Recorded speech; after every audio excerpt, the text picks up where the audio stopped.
할렐루야. 12월 31일 수요일 새벽 기도를 시작하겠습니다. 사도신경으로 우리의 신앙을 고백합니다. 나는 전능하신 아버지 하나님 천지의 창조주를 믿습니다. 나는 그의 유일하신 아들 우리 주 예수 그리스도를 믿습니다. 그는 성령으로 잉태되어 동정녀 마리아에게서 나시고 본디오 빌라도에게 고난을 받아 십자가에 못 박혀 죽으시고 장사된 지 사흘 만에 죽은 자 가운데서 다시 살아나셨으며 하늘에 오르시어 전능하신 아버지 하나님 우편에 앉아 계시다가 거기로부터 살아있는 자와 죽은 자를 심판하러 오십니다. 나는 성령을 믿으며 거룩한 공교회와 성도의 교제와 죄를 용서받는 것과 몸의 부활과 영생을 믿습니다. 아멘. 찬송가 595장 찬양하시겠습니다. 찬송가 595장입니다.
오늘 우리 주신 하나님 말씀은 구약성경 여호수아서 24장 25절에서 33절까지 말씀입니다. 구약성경 여호수아서 24장 25절에서 33절까지 말씀입니다. 다 찾으신 줄 알고 저와 여러분들이 한 절씩 교도하도록 하겠습니다. 24장 25절에서 마지막 절입니다. 그날에 여호수아가 세겜에서 백성과 더불어 언약을 맺고 그들을 위하여 율례와 법도를 제정하였더라. 여호수아가 이 모든 말씀을 하나님의 율법책에 기록하고 큰 돌을 가져다가 거기 여호수아의 성소 곁에 있는 상수리 나무 아래에 세우고 모든 백성이 이르되 보라 이 돌이 우리에게 증거가 되리니 이는 여호와께서 우리에게 하신 모든 말씀을 이 돌이 들었음이니라. 그런즉 너희가 너희의 하나님을 부인하지 못하도록 이 돌이 증거가 되리라 하고 백성을 보내어 각기 기업으로 돌아가게 하였더라. 이 일 후에 여호와의 종 눈의 아들 여호수아가 110세에 죽음에 그들이 그를 그의 기업의 경내 딥네스라에 장사하였으니 딥네스라는 에브라임 산지 가이스산 북쪽이었더라. 이스라엘이 여호수아가 사는 날 동안과 여호수아 뒤에 생존한 장로들 곧 여호와께서 이스라엘을 위하여 행하신 모든 일을 아는 자들이 사는 날 동안 여호와를 섬겼더라. 또 이스라엘 자손이 애굽에서 가져온 요셉의 뼈를 세겜에 장사하였으니 이것은 야곱이 베크시타를 주고 세겜의 아버지 하몰의 자손들에게서 산 밭이라. 그것이 요셉 자손의 기업이 되었더라. 함께 읽습니다. 아론의 아들 엘르아살도 죽음에 그들이 그를 그의 아들 비느하스가 에브라임 산지에서 받은 산에 장사하였더라. 아멘. 할렐루야. 2025년의 마지막 날입니다. 여러분 다 모두 수고하셨고, 또 하나님께서 또 한 해가 가고 새해가 오지만 더 특별한 은혜로, 또 새로운 은혜로 함께하여 주실 줄을 믿습니다. 마지막 날 이제 광고는 내일은 송구영신 예배가 오늘 저녁 9시에 있고요. 그래서 내일 새벽 기도는 없습니다. 잘 기억하시기 바랍니다. 오늘 오후 9시에 교회에서 송구영신 예배가 있고, 새벽 기도는 첫째 일일은 없습니다. 오늘 말씀에 보면 여호수아가 고별 설교를 마치고 백성들을 큰 돌 앞에서 언약을 세웁니다. 25절에 보면 세겜에서 백성과 더불어 언약을 맺고 그들을 위하여 율례와 법도를 제정하였더라. 세겜은 그 요단강을 건너면 이제 첫 번째 그 도시인데요.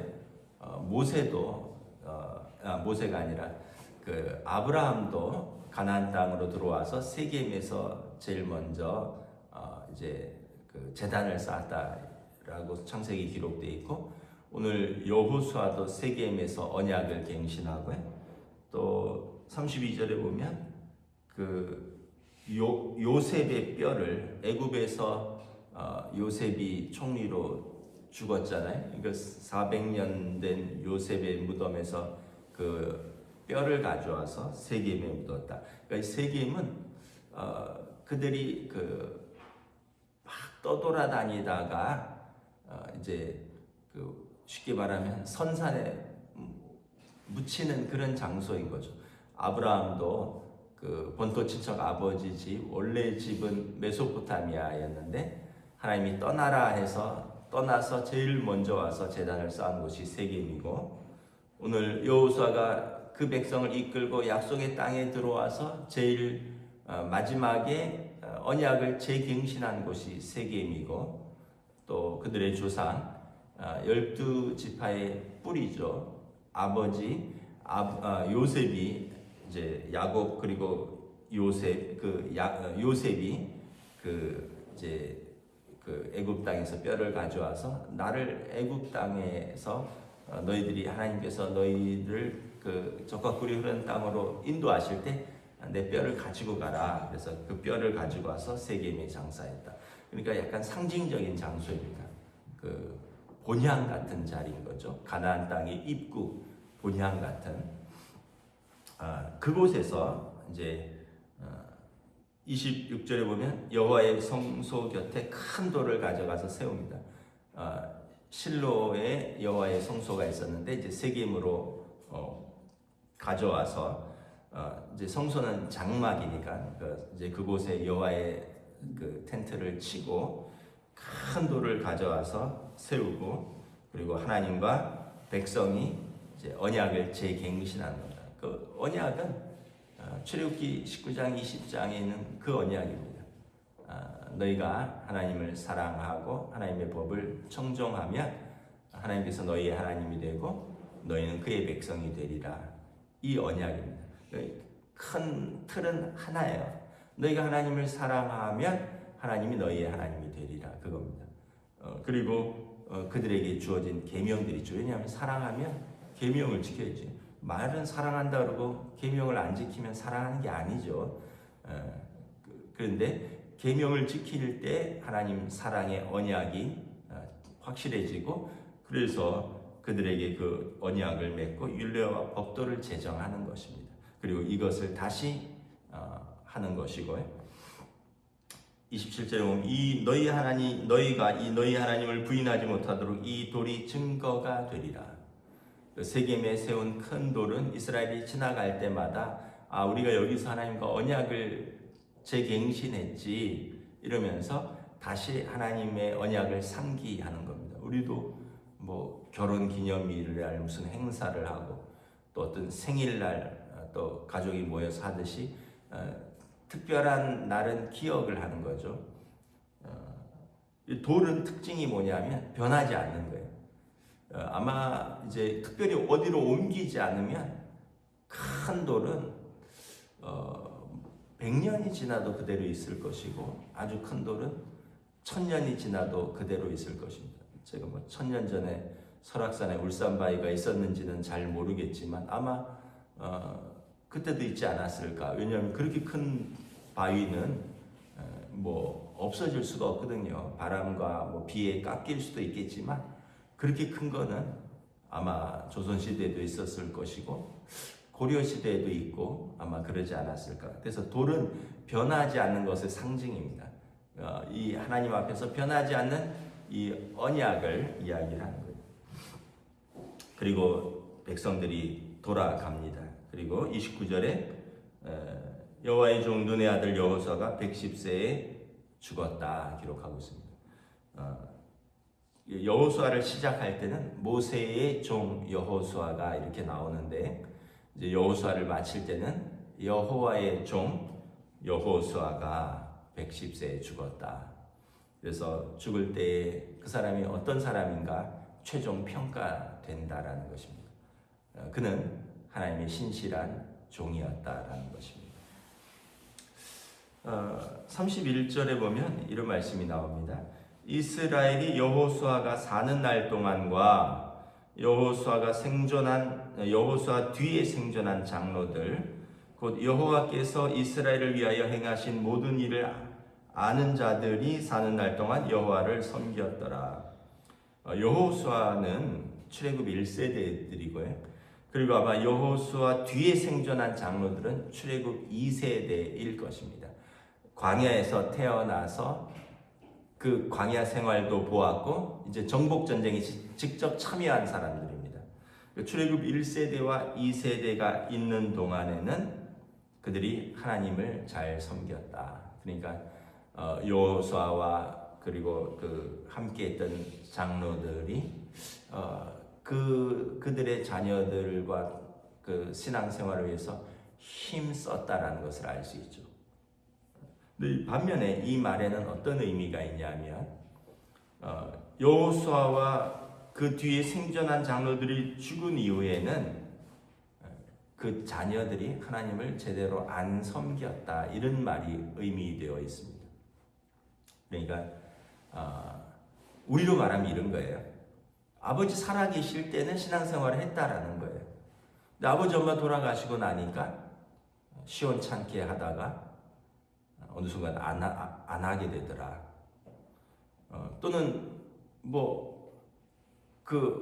어렸을 때는 그냥 잘 따라서 교회 다니는 것 같은데 나중에 아버지 어머니랑 돌아가시거나 자기가 어떤 분가하고 나서 또 자기가 자기 자녀들을 낳고는 교회를 떠났다. 이런 표현하고 비슷한 거예요.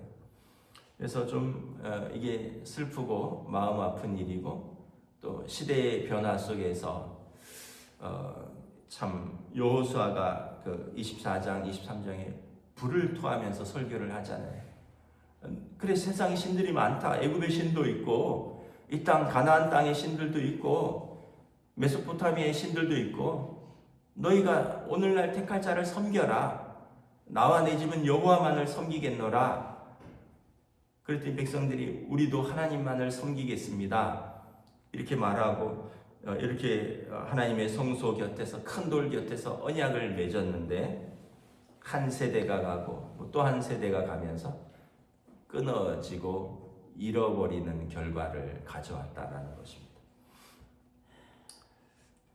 33절에 보면 아론의 아들 엘르아살도 죽음에 그들이 그의 아들 비느하스가 에브라임 산지에서 받은 산에 장사하였더라. 엘르아살은 대제사장입니다. 아론의 셋째 아들인데 대제사장 아론의 장남과 차남이 성소에서 불을 잘못 들이다가 즉사했죠. 셋째 아들은 엘르아살이 대제사장을 이었습니다. 그리고 아론의 손자 비느하스가 있는데 엘르아살도 죽었어요. 그러니까 아론은 출애굽 1세대고 엘르아살은 출애굽 2세대입니다. 그러니까 여호수아와 같은 그런 세대. 모세와 아론이 동급 세대고 여호수아가 대제사장 엘르아살이 같은 세대고 비느하스가 이제 광야에서 태어났죠. 비느하스는 아론의 손자입니다. 비느하스가 아버지 엘르아살을 에브라임 산지에 장사하였더라. 그러면서 이제 한 세대가 이렇게 가면서 믿음의 영웅들, 참 하나님 앞에서 씨름했던 사람들, 세상 앞에서 담대히 서서 바로와 맞서 싸웠던 사람들, 그 광야 길을 걸어가면서 울고 웃었던 사람들, 가나안 땅 정복을 위해서 힘쓰며 싸웠던 사람들, 그 땅의 지파들이 땅을 받고 그 평안을 누리는 것을 다 눈으로 본 사람들, 이제 이 세대가 이렇게 떠나가는 거죠. 그리고 믿음의 세대들이 가고 다음 세대가 일어나야 되는데 제대로 일어나지 못하는 것을 우리가 사사기를 통해서 볼 수가 있습니다. 창세기, 출애굽기, 레위기, 민수기, 신명기, 여호수아, 사사기거든요. 사사기의 첫 번째 그 사사가 누구인지 아시나요? 온니엘입니다. 갈렙의 사위입니다. 이 산지를 내게 주소서. 갈렙은 여호수아 세대입니다. 모세가 정탐꾼을 보낼 때 12지파 중에 정탐꾼 중에 한 명 있잖아요. 그러니까 여호수아, 갈렙, 엘르아살이 이제 죽고 그 다음 세대의 지도자는 갈렙의 사위가 되었다는 것을 볼 수 있습니다. 그러니까 결국 이제 믿음의 사람들의 이름이 이렇게 연결이 되는 거죠. 우리가 한 해를 이렇게 맞이하면서 또 우리가 어떤 면에서 보면 그 가나안 땅으로 하나님 앞으로 한 걸음 한 걸음 더 가까이 나아간다고 볼 수 있습니다. 사실은 이런 표현이 있잖아요. 하루하루 살아간다는 것은 하루하루 죽음을 향해 가까이 간다는 것이다. 이런 표현이 있습니다. 뭐 이게 나쁜 표현은 아니에요. 왜냐하면 이 얘기는 말 그대로 하루하루 살아가는 것은 하루하루 더 살았으니까 마지막을 향해서 가까이 가는데 우리는 그 마지막은 영원한 하나님 나라니까 하나님 나라로 가까이 가는 거죠. 그럼 우리가 하나님 나라 가까이 가는 동안에 이 땅에서 우리의 사명을 열심히 감당하다 가면 되는 거죠. 뭐 여러 가지 사명이 있겠죠. 아이를 낳아서 자녀를 결혼을 하고 자녀를 낳아서 또 그 아이들이 또 잘 가정을 이루도록 돕는 것, 세우는 것, 또 어떤 분들은 기업을 이루고 또 사회에 공헌을 하고 공부를 해서 학문으로 또 국가에 이바지하고 어떤 사람들은 사업을 통해서 어떤 사람들은 여러 가지 각자 나라를 지키기도 하고 과학으로 뭘 발명하기도 하고 문화예술이나 체육 같은 걸로 또 국가의 문화를 세우기도 하고 우리는 다 개인적으로 자기의 사명을 감당하고 또 한편으로는 어떤 가정을 세워서 또 가정을 이렇게 후손을 남기는 그 사명도 있고요. 또 하나님의 교회를 우리가 평생 신앙생활하면서 하나님의 교회에서 믿음으로 자라고 또 믿음으로 은혜 받고 믿음으로 끝까지 남기는 또 그 사명도 있고 그리고 이제 그 마지막에 우리의 소원은 우리가 이렇게 여호수아처럼 또는 엘르아살처럼 갈렙처럼 모세처럼 아론처럼 사실은 우리의 조상들의 믿음을 우리가 물려받은 거죠. 그리고 우리가 받은 믿음을 또 우리의 자녀 세대들에게 물려주고 또 손자 손녀 세대에게 물려주는 이것까지 잘 감당하면 너무 좋을 텐데 잘 하고 있는가 이런 생각을 한번 해봅니다. 시대가 하나님 경외하지 않는 시대고요. 시대가 세상의 즐거움을 너무 좋아하는 세대고요. 시대가 그냥 하여튼 하나님과 관계없는 이 시대의 문화 풍조와 세상으로 살고 있습니다. 이스라엘도 한 50% 정도는 유대인이라고 스스로 말하고 있지만 그들이 스스로는 그들의 하나님 야훼 하나님을 섬기고 하나님께서 우리 하나님이라고 말하지만 50%는 안식일 날 뭐 가족끼리 모이긴 하지만 하나님을 제대로 섬기지 않습니다. 그 사람들도 세속적인 사람들입니다. 그 사람들 안에서도 돈을 사랑하고 그 사람들 안에서도 범죄가 일어나고 뭐 그 사람들 안에서도 탐욕이 있고 전쟁이 있고 그러니까 지금 그 유대인들도 50%는 명목상 유대인이래요. 50%는 안식일을 모이는데 그냥 직장 안 가고 쉬는 날 이렇게 생각한다는 거예요. 뭐 유대인들이 그런데 유대인들은 하나님 직접 부르신 사람들이잖아요.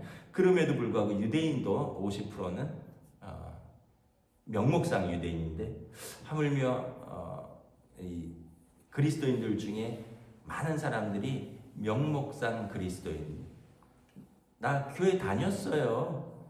나 교회 다녀요. 또 어떤 사람들은 마음으로 나 하나님 믿어요. 뭐 이런 사람들이 너무 많다라는 거예요. 여러분 마음으로 믿는 거를 어떻게 알 수 있을까요? 여러분 어떤 사람을 사랑해요. 연인이 남녀가 사랑해요. 사랑하면 어떻게 해야 돼요? 만나야 되잖아요. 시간을 같이 써야 되잖아요. 같이 어떤 곳에서 뭐 이벤트를 한다든지 같이 추억을 만든다든지 경험을 쌓는다든지 그게 사랑이에요. 근데 전화하면 남자친구가 바쁘다고 사랑하는 거 알잖아. 마음으로 알잖아. 뭐 여러분 뭐 그렇다면 이 사람은 분명히 바람을 피고 있는 겁니다. 진짜 사랑하면 안 만날 수가 없어요. 근데 진짜 사랑하는데 마음으로 알잖아 이러면서 안 만난다면 아까 얘기했듯이 진짜 사랑하는 걸까? 더 사랑하는 게 있다는 거예요. 그러니까 이 시대가 그런 시대입니다. 하나님을 한때 사랑했던 그 부모들의 자녀들 그냥 그렇게 남을 수도 있다. 하나님을 위해서 한때 수고했던 그 믿음의 부모들이 우리 부모들이었다. 이렇게 끝날 수도 있겠다 하면 참 너무 마음이 아프다라는 것입니다. 그래서 우리는 우리의 마지막 사명은 여호수아처럼 우리는 죽을 때까지 우리 자녀 세대들에게 이 믿음을 가르치고 전하고 이것을 맹세하도록 하고 그리고 그것을 당부하고 우리는 하나님 앞에 돌아가야 될 마지막 사명이 있다. 2025년의 마지막 날 이 본문은 우리에게 이러한 의미를 주는 거죠. 한 시대가 가고 또 한 시대가 열리듯이 2025년도 수고하면서 우리가 믿음으로 살았다면 2026년도에는 우리가 더 수고하고 믿음으로 살 뿐만 아니라 우리뿐만 아니라 우리 자녀 세대들에게 더 믿음으로 살고 더 믿음을 가르치는 그런 시대가 되기를 주님의 이름으로 축복합니다. 기도하겠습니다. 하나님 은혜를 감사합니다. 오늘 말씀에 여호와의 종 눈의 아들 여호수아가 110세에 죽었다라고 말을 합니다. 그리고 이스라엘이 여호수아가 사는 날 동안에 여호수아 뒤에 생존한 장로들이 여호와의 모든 일을 아는 자들이 사는 날 동안 여호와를 섬겼더라. 하나님께서 여호수아와 또 그 지도자들의 수고를 기억하십니다. 그리고 그들이 그 사명을 감당하고 하나님 앞에 안식으로 돌아갔고 그리고 그들이 사는 날 동안은 그들의 자녀 세대가 신실하게 하나님을 기억하고 섬겼더라. 성경은 기록하고 있습니다. 우리가 우리의 사명을 하나님 앞에 서는 그날까지 신실하게 충성스럽게 감당할 수 있기를 원합니다. 그리고 오늘 사사시대가 영적인 암흑기로 들어가는 것처럼 여호수아와 그를 아는 장로들 그 세대들이 죽고 난 다음에 사람들이 자기 소견에 옳은 대로 행하는 영적인 암흑기로 들어가지만 그럼에도 불구하고 사사시대에 하나님을 경외하는 사람들이 일어나서 자기 백성을 이끄는 것처럼 세상은 점점 더 믿음을 잃어가지만 우리의 다음 세대들이 하나님을 경외하는 사람들로 일어나서 그 사사시대처럼 그 나라와 민족을 섬기는 믿음의 자녀들로 저희들을 인도하여 주시고 축복하여 주시고 한국교회가 이 사명을 끝까지 감당할 수 있도록 성령님 은혜 베풀어 주시고 인도하여 주시옵소서. 2025년을 마무리합니다. 2026년을 이제 하루만 지나면 맞이합니다. 날이 가고 날이 오는 것에서 그치는 것이 아니라 다시 한번 우리의 언약을 하나님 앞에서 확인하고 재갱신하고 결단하는 믿음의 시간들로 인도하여 주시옵소서. 감사를 드리오며 우리 주 예수 그리스도 이름으로 기도드리옵나이다.